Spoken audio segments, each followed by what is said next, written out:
السلام علیکم ورحمۃ اللہ وبرکاتہ۔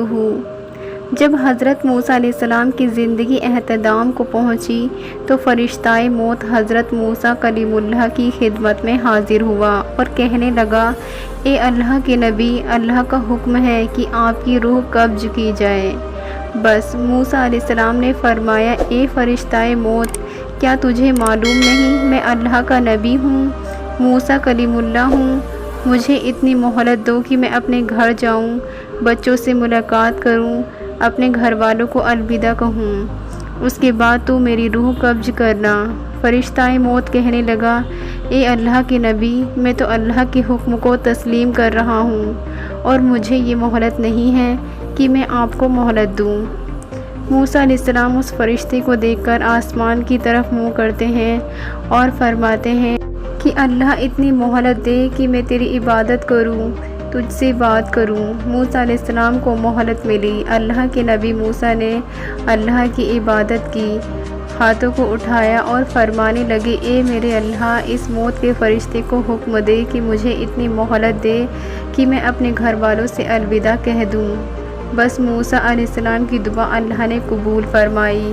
اللہ کے نبی موسیٰ علیہ السلام کو مہلت ملی۔ جیسے ہی موسیٰ علیہ السلام اپنے گھر آئے، اپنی تمام اولاد سے الوداع کہنے لگے۔ کہتے کہتے اللہ کے نبی موسیٰ علیہ السلام کا ایک بچہ جو بہت ہی کمزور تھا، موسیٰ علیہ السلام نے جیسے ہی اسے دیکھا، آپ کی آنکھیں نم ہو گئیں۔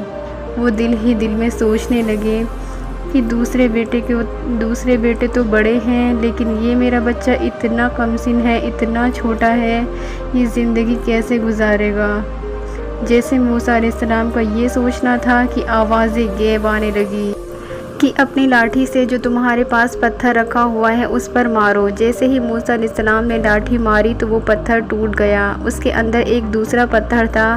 اللہ کا حکم ہوا، اے موسیٰ، اس پر بھی لاٹھی مارو۔ جیسے ہی موسیٰ علیہ السلام نے اس پتھر کو لاٹھی ماری تو وہ پتھر بھی ٹوٹا اور اس پتھر کے اندر ایک چھوٹا سا کیڑا تھا، اس کے منہ میں اناج کا دانہ تھا جو اس کو مزے سے کھا رہا تھا۔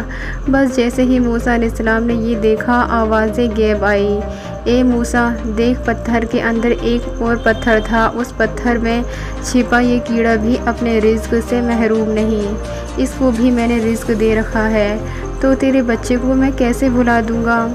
اے موسیٰ، سوچ، فرعون وقت کا بادشاہ تجھے مارنا چاہتا تھا، اس نے سینکڑوں بچے مار دیے، لیکن میں نے اسی کے محل میں اسی کے ہاتھوں سے تمہاری پرورش کروائی، تجھے اس قابل بنایا کہ تو اس کی حکومت کو ختم کر سکے۔ یاد رکھنا، اس کہکشاں کی ہر خلمت میری بنائی ہوئی ہے اور میں اپنی خلمت سے 70 ماؤں سے بھی زیادہ پیار کرنے والا ہوں، میں تمہارے بچے کو کیسے بھول سکتا ہوں؟ اللہ کے رسول نے فرمایا کہ جب بھی اس دنیا میں خود کو اکیلا محسوس کرو تو اس وقت یقین رکھنا کہ تم اکیلے نہیں بلکہ مخلوق سے دور ہو کر مخلوق کے مالک کے قریب ہو، اور جو انسان اللہ کے قریب ہو جائے، جس کا سہارا اللہ بن جائے، وہ ہر منزل پا لیتا ہے اور یہ دنیا خود بخود اس کے سامنے جھک جاتی ہے۔ تو ناظرین، اسی طرح کی شاندار ویڈیو دیکھنے کے لیے ہمیں سبسکرائب لازمی کر لیجئے اور ساتھ ہی بیل آئیکن کو بھی پریس کر دیجئے تاکہ آپ کو آنے والی ہر ویڈیو کی اپڈیٹ آسانی سے ملتی رہے، اور پلیز لائک اور سبسکرائب ضرور کر لیجئے۔